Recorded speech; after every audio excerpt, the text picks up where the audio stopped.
आइए जानते हैं आज की कुछ अंतर्राष्ट्रीय खबरों को। पहले एक नजर आज की हेडलाइंस पर। आज से लखनऊ, वाराणसी और कानपुर में night curfew. Corona vaccine, Britain में एस्ट्राजेनेका वैक्सीन 30 साल के कम उम्र के लोगों को नहीं दी जाएगी। महाराष्ट्र का महाभारत, वाजपेयी ने एनआईए कोर्ट में फोड़ा लेटर बम।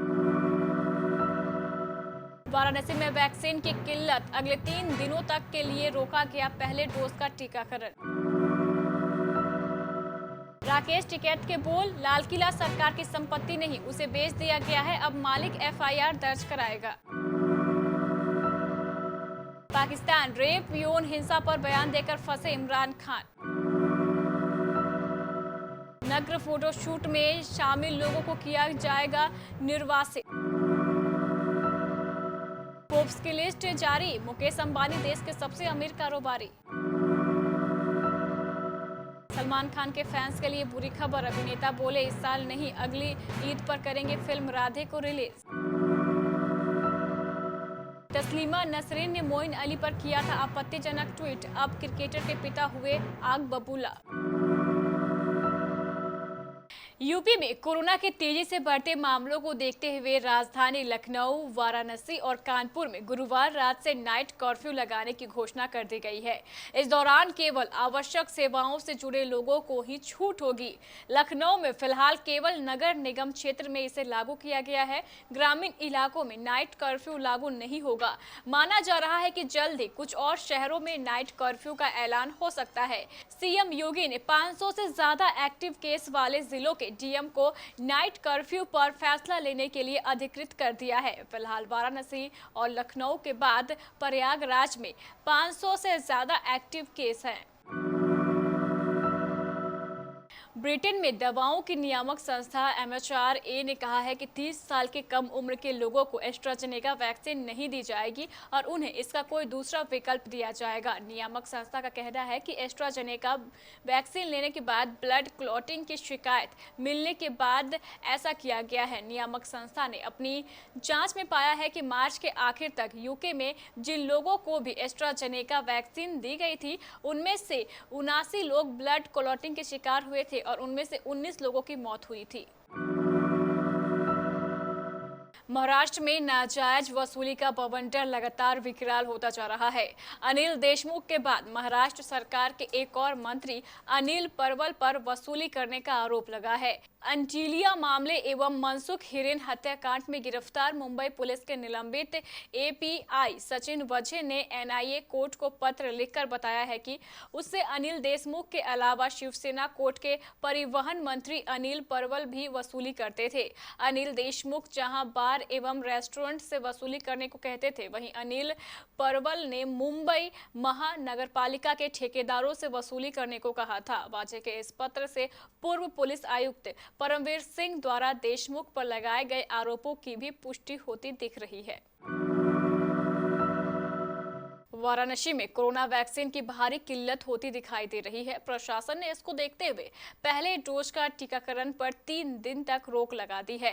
डीएम कौशल राज शर्मा ने बताया है कि दूसरे डोज के लिए वैक्सीन उपलब्ध है, इसलिए इन लोगों का टीकाकरण जारी रहेगा। उन्होंने उम्मीद जताई है कि अगले 2 से 3 दिन के अंदर वैक्सीन की खेप लखनऊ से आएगी। भारतीय किसान यूनियन के राष्ट्रीय प्रवक्ता राकेश टिकैत ने हरियाणा के यमुनानगर में कहा है कि 3 कृषि कानूनों के बाद केंद्र सरकार किसानों को पूरी तरह से बर्बाद करने के लिए कुछ और नए खतरनाक कानून बनाने की योजना पर काम कर रही है। सरकार नया बीज कानून बनाने के अलावा दूसरे देशों को दूध सप्लाई करने के एग्रीमेंट पर काम करने जा रही है। सरकार के इस कदम से किसानों से जुड़ा डेयरी व्यवसाय भी पूरी तरीके से तबाह हो जाएगा। शुरू में बाहर की कंपनियां 20 रुपए प्रति किलो के भाव पर दूध बेचेंगी और जब 2-3 साल में डेयरी उद्योग खत्म हो जाएगा तब 300 रुपए प्रति किलो दूध दिया जाएगा। टिकैत ने लाल किला हिंसा के लिए सरकार को जिम्मेदार ठहराया और कहा है कि लाल किला सरकार की संपत्ति नहीं है, सरकार ने तो इसे बेच दिया, अब लाल किला का मालिक एफआईआर दर्ज कराएगा। पाकिस्तान के प्रधानमंत्री इमरान खान ने रेप को लेकर एक विवादित बयान दिया है। इमरान खान ने रेप और यौन दुर्व्यवहार के लिए बढ़ती अश्लीलता को अहम करार बताया है। वहां की मीडिया ने इसे खतरनाक और महिलाओं के प्रति पूर्वाग्रह से ग्रसित बताया है। इमरान खान ने यह बयान 4 अप्रैल को तब दिया था जब एक टेलीथॉन के दौरान एक कॉलर ने पूछा कि रेप और यौन हिंसा के बढ़ते मामलों को लेकर सरकार की क्या योजना है। तब उन्होंने कहा था कि समाज को खुद को फहश यानी अश्लीलता से बचाना होगा। दैनिक अखबार द एक्सप्रेस ट्रिब्यून के मुताबिक इमरान खान ने कहा है, आज जिस समाज में फहश बढ़ते हैं वहां कुछ तो इसका असर होगा ही ना। दुबई में हुए बालकनी फोटोशूट से दुनिया भर में हलचल मचा दी और वीडियो जमकर वायरल हुआ। अब यहां की सरकार नग्न फोटोशूट में शामिल लोगों के समूह को संयुक्त अरब अमीरात से निर्वाहित करने का आदेश दिया है। अधिकारियों ने कहा है कि यह घटना संयुक्त अरब अमीरात के मूल्यों के विपरीत है। दुबई मीडिया कार्यालय द्वारा मंगलवार को प्रकाशित एक बयान में दुबई के अटॉर्नी जनरल इस्सा अल हमैद ने कहा है कि इसमें शामिल व्यक्तियों को संयुक्त अरब अमीरात से निर्वासित किया जाएगा। हालांकि बयान में फोटोशूट में शामिल लोगों की राष्ट्रीयता का कोई जिक्र नहीं था।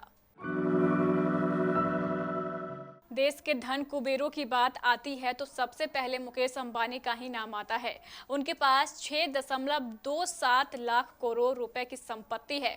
फोर्ब्स ने भारत के सबसे अमीर लोगों की लिस्ट जारी की है। इसमें मुकेश अंबानी पहले तो अदानी ग्रुप के मुखिया गौतम अडानी दूसरे पायदान पर है।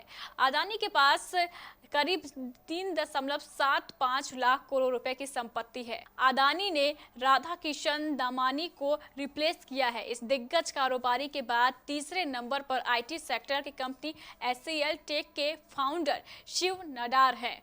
उनकी कुल नेटवर्थ करीब 1.74 लाख करोड़ रुपए है।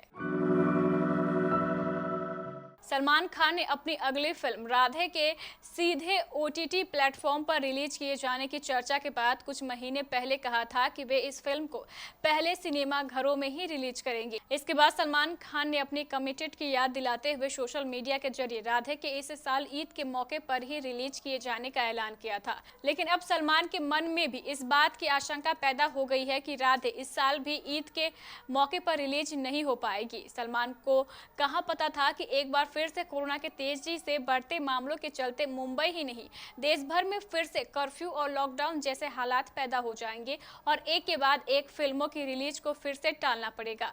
एक बार फिर राधे की रिलीज डेट टल चुकी है और ये फिल्म अगले साल रिलीज होगी।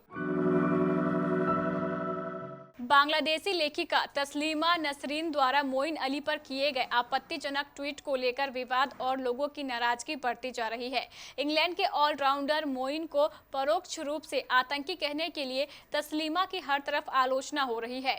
हालांकि मोइन ने इस मामले पर कुछ भी नहीं कहा है, लेकिन उनके पिता मुनीर अली ने नसरीन को करारा जवाब दिया है। मुनीर ने इंडियन एक्सप्रेस से बातचीत में अपनी नाराजगी जाहिर करते हुए कहा, तस्लीमा का ट्वीट पढ़कर मैं काफी आहत और सदमे में हूँ।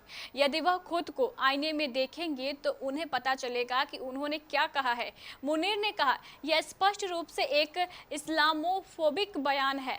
कोई ऐसा व्यक्ति जिसके पास आत्मसम्मान और दूसरों के लिए सम्मान नहीं है, वह केवल इस स्तर पर ही गिर सकता है। तो ये थी हमारी कुछ अंतर्राष्ट्रीय खबरें। चलेंगे प्राइम स्टूडियो।